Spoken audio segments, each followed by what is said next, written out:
Welcome. This is activespirituality.life. It is a weekly forecast program with astrology and a guided meditation activation to help you make the most of your week. It's run by Pamela Cucinell, that's me, the astrologer, and Suzy Meszoly, Master Healer. We invite you to find out more about our individual work. Suzy Meszoly, SuzyMeszoly-healer.com, or insightoasis.com for astrology. You can also find both of us at activespirituality.life, and we look forward to your joining us every week. Please share with your friends. Here we go. Welcome, everyone. Week 21 of 2023, starting with Monday, 22nd of May. What a mouthful. Okay, we are activespirituality.life, Pamela Cucinell and Suzy Meszoly, here every week offering you a forecast for the week with the wonderful precision and accurate forecast by Pam. And then I jump in with a little contemplation meditation for 10 minutes at the end. Please share the podcast with your friends. And if you can, please help us keep it going by providing a little financial support to us as we do this every week, every year for, I don't know, it feels like millennia. It's been a while. It's been a long time. Okay, Yeah. let's do it, people. Okay, so Pam, what's in store for week 21? The 22nd of May. The 22nd of May, I have to wave out some happy birthdays to some people I love there are a lot of Geminis in my life, and including my partner, Suzy. But yes, there's a lot of Geminis. And so it's just always fun for me when we get into this season, not only because of the birthdays, but because it's so many people I love and care about came into the world on this day, including my late father. So the 22nd, Monday, Victoria Day in Canada. So celebrations to those who note that. Mercury is moving out of what is known as its shadow or storm, depending on who you listen to, astrologers. And so it is really in direct motion, cooking along this week. And the other thing that's going on, of course, is we are in the waxing moon cycle that popped out with that new moon on Friday in the sign of Taurus. And these first couple of days of this week are especially juicy for getting those projects off the ground, getting things in motion, working with the momentum of that new moon. The moon in the sign of Cancer, Monday, Tuesday, especially lends itself to things that have to do with the home, investments that are of the heart or of finance, things that we really want to bring to fruition. So it's a wonderful couple of days to focus on what makes you feel fulfilled in your self of feeling like you are loved and you share love. What nurtures you? What nurtures the people you care about? What nurtures the people who you don't even know, who you volunteer for, you give things to? What makes our planet more whole and cohesive, which is a real emphasis at the start of this millennium as we see how so many people are fractured and different opinions about shoring up or what they feel they want or need, or the separation. Separation does not make us stronger. The moon in Cancer reminds us we come from the ocean. We are part of water. Our bodies are mainly water. Our planet is the blue planet. We are all about connectivity. And if we don't recognize that, we make ourselves brittle and unable to take advantage of the absolute wealth from connectivity. So Monday, delicious day for making those kind of connections and feeling the sense of love and being a child of the planet. If you don't feel that, then I must counsel, get to nature, put yourself in front of a body of water, a babbling stream, a waterfall. Get yourself, if you can't, take a shower, take a bath, be somewhere, park yourself in front of an aquarium, whether it's in a restaurant, or go to Coney Island if you're in New York. Oh my gosh, what a fun aquarium that is.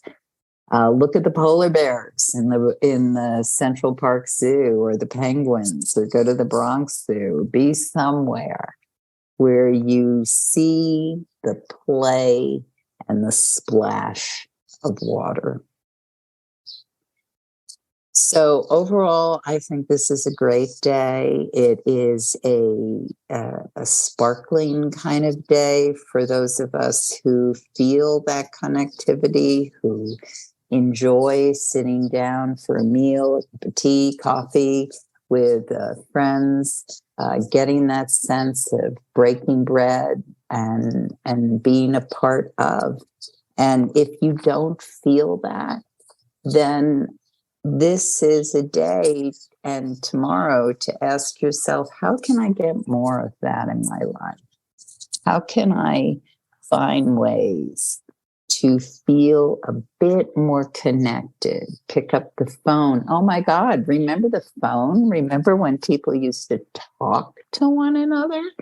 So these are ways that we can remind ourselves of the comfort we get from feeling connected, especially with people who know our past, or that we can use as frames of references or shorthand conversations.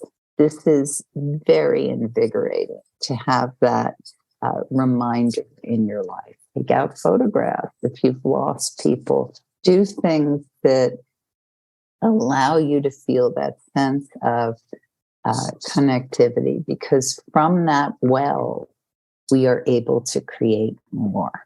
We are able to give and get more. And if it's been a lack in your life, then find ways that you can reinforce it. There are always ways, and it starts with reminding yourself that this is something you are a part of. You are not separate from. Tuesday, the 23rd, also moon in Cancer, also this sense of going to the well, going to what restores us. The image I keep getting in my head is the sense of being thirsty. Remind yourself to drink water, to have that. Some of us don't like water. What is it that can give you that refreshment that's so necessary? Hydration. There's all this designer water. I don't mean to minimize its value if it's something you really get into, but you can have a glass of water with just some fresh lemon in it, or herbs, or I love to have sprigs of rosemary in my water. You know, rosemary is good for the memory. Really important as we get older. So whatever it is that gives you that sense of refreshment. And overall, really, Monday and Tuesday, really great days. Wherever you put your seeds, your sense of, this is what I want to start, this is what I want to connect to, that's going to just continue to grow. The 24th, Wednesday, the moon goes void, of course, at 5:12 a.m.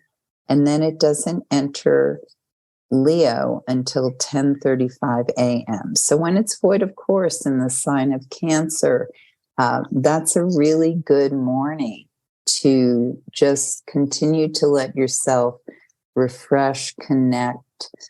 Don't race into anything necessarily, but opportunities are available because the moon in Cancer, when it's void, of course, actually is a fertile time. Things do connect, not necessarily the electric way they will when there's geometric connections with other planets, but there is that sense of things that are gestating and happening. The moon enters the sign of Leo at 10:35 a.m. The times they give are Eastern time, so you'll need to adjust depending on your time zone. And once it enters Leo, this is the dynamic day, as is Thursday, the 25th.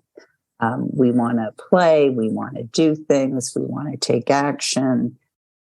Keep in mind, though, that there can be a clumsiness, is how I'm going to put it, in the next couple of days. That doesn't mean that things can't happen.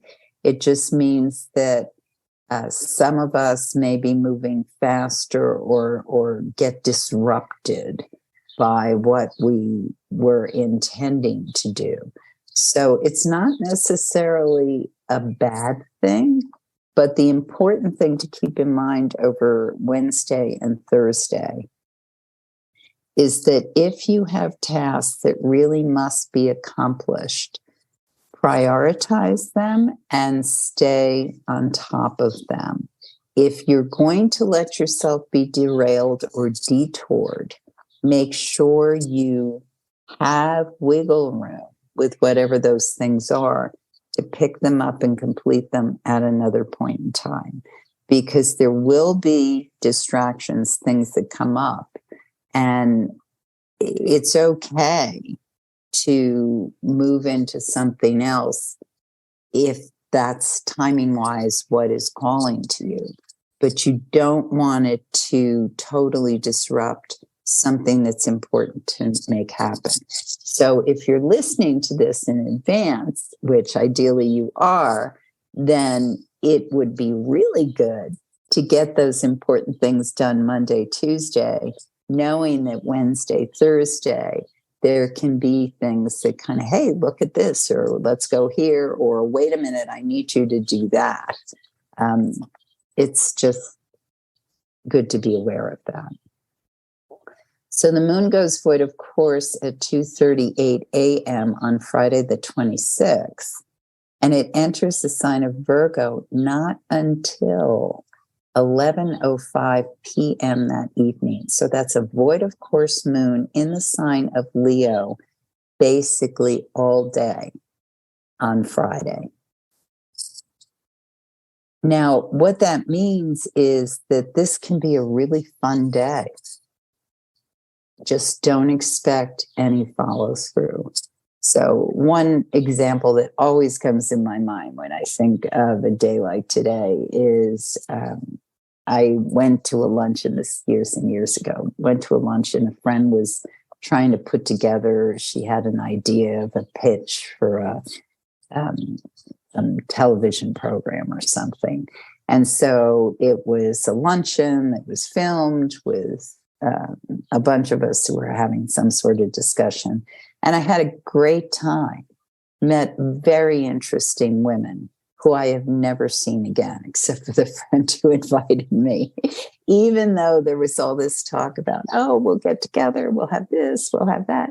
Nothing ever came of it. And I suspected it wouldn't because of the void, of course, moon, which I told my friend in advance.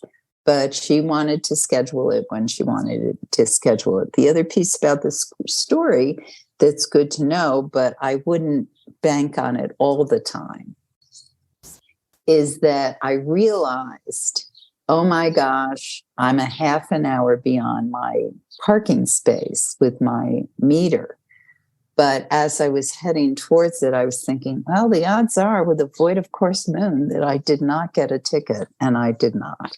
But I wouldn't bank on that, but it just is another aspect to give you a picture of how things don't necessarily connect when the moon is void of course.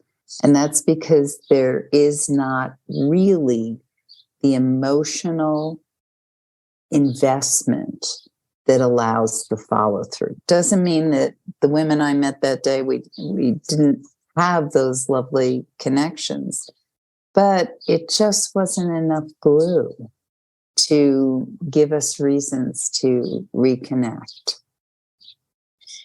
When the moon, so fun day, dynamic day, best spent doing things that are already in motion that you're working on and want to complete, or just making it this is a play day. So when the moon enters Virgo, that sets up the weekend very different energetically, because that Virgo moon wants to get things done. And so we're back to picking up maybe whatever we had to put aside Wednesday, Thursday, Friday, and just really working with it and following through with it. And this can also be a time when we're putting in place what it is we might want to reach out or stretch for that requires us to draw up a sense of our power or commitment or what it is that we're dreaming towards. I wouldn't necessarily take action on these 2 days. I would implement and put things in place.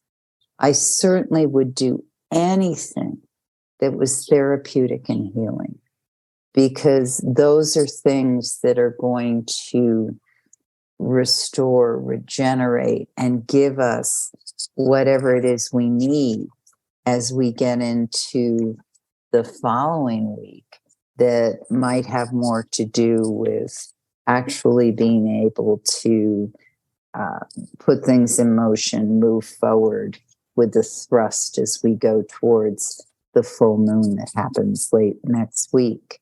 So think about the weekend as being restorative.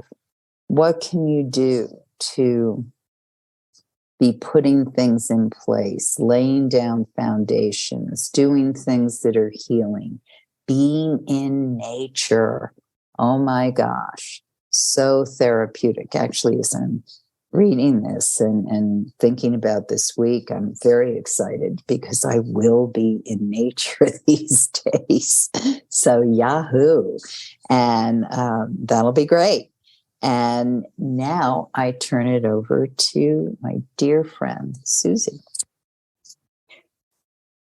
And I have to say that we must have met on a day where there was tons of glue. I was just thinking, like, how long I've known Pam and how long we've worked together as well. So I'm sure the day that we met was like a super glue day.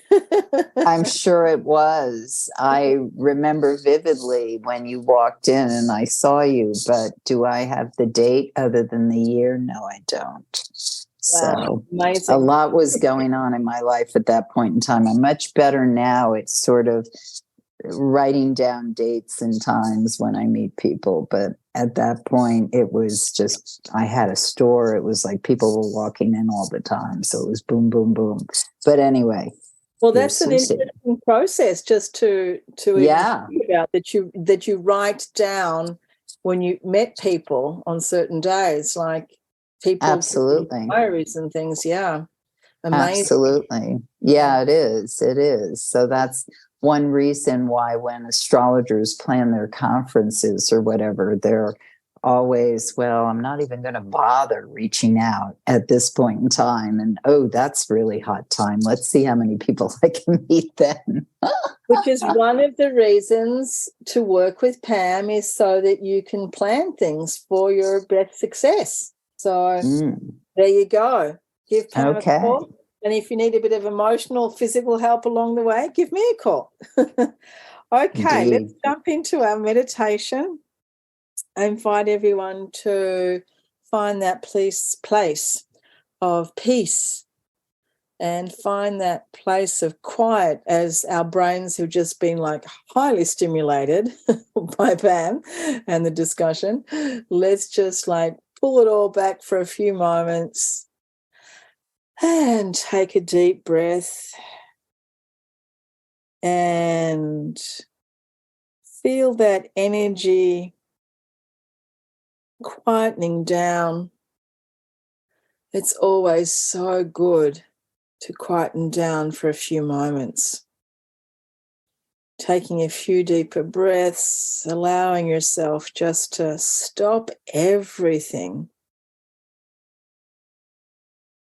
and just take a few moments to quieten down. Just allowing the mind to become just simply empty.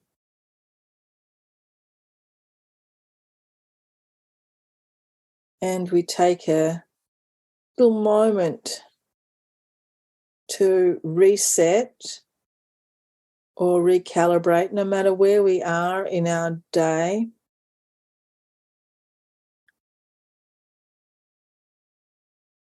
And we really take command of this being. And some of us are so used to being in a particular loop, whether that's a mental loop or an emotional loop, or if we're having issues with our body, a pain loop. And let's just take a moment to remember mind over body, mind over emotions, and mind over mind. And this is something that we can remind ourselves about daily in our meditation practice, when we literally just grab that monkey mind and we calm down. And of course, for some of us, that's very easy. We can just click our fingers and boom, we're there. We're there in a very peaceful, tranquil place that can come with years and years and years and years and years, and maybe lifetimes and lifetimes of practice. For some of us, it's something that we need to chip away at and work at and just keep coming back to. It's a practice. We keep coming back to it. Some days it's harder, some days it's easier. We don't get caught up in the judgment of it. We don't get caught up in the judging whether it's a good thing today or a bad thing today, or where am I going, or this isn't working.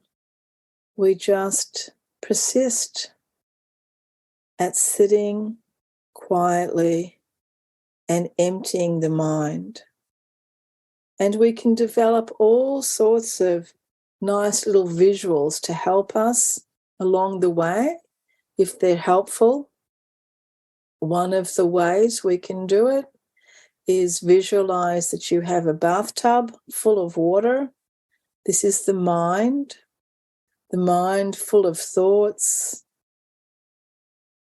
about the future, thoughts about the past, analysis, everything, all the storage space there in the mind. And just visualize that you're taking the bath plug, pulling it out, and you can just visualize all of the mind as it's spinning, going down through the drain, then you can visualize this just going back into the earth, just a little cleansing, just visualizing the mind emptying out, going back into the earth. And then what is left is that open space. Open with nothing there. Open with the potential of everything being there. The mind open, expanded, clear. And for a few moments, we can enjoy this space. We can enjoy the openness.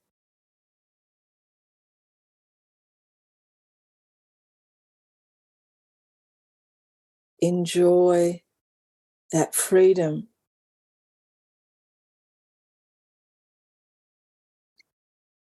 And we can perhaps experience just another little simple way for those of us that have a little bit of difficulty in getting to that place of the open mind. This is another way, another little trick for our visualization, is to just visualize the mind like the head of a dandelion when it's just about to release. And just see that head of the dandelion with all those little feathery white little parts sitting beautifully as the head. Visualize that like your head, your brain, and all of these little filaments, your ideas, your concepts.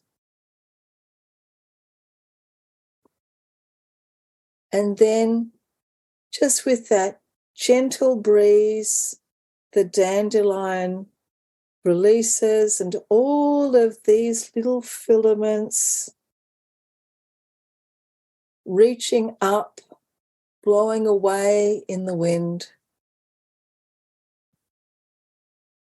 Visualize yourself, the mind, just allowing all of these thoughts, all of these concepts, everything just being freed.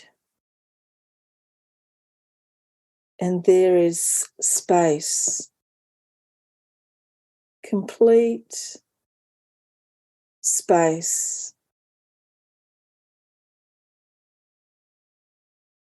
Open space for us to be completely present in.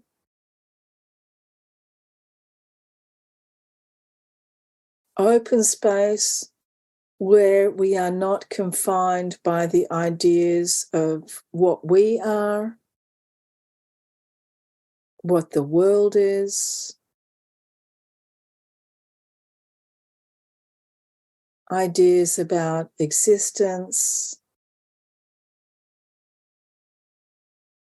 There is absolute openness and freedom.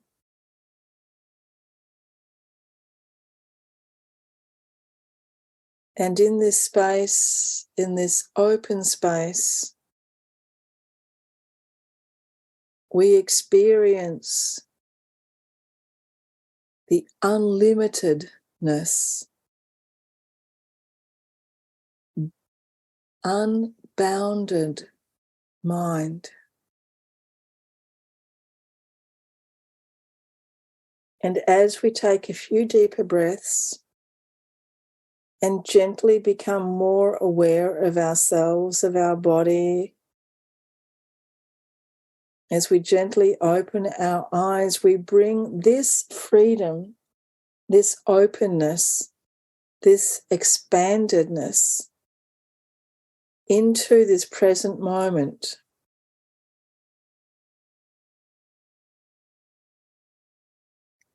Thank you, everybody, for joining us. Thank you so much, Pam. And have a wonderful week. And we will be back next week.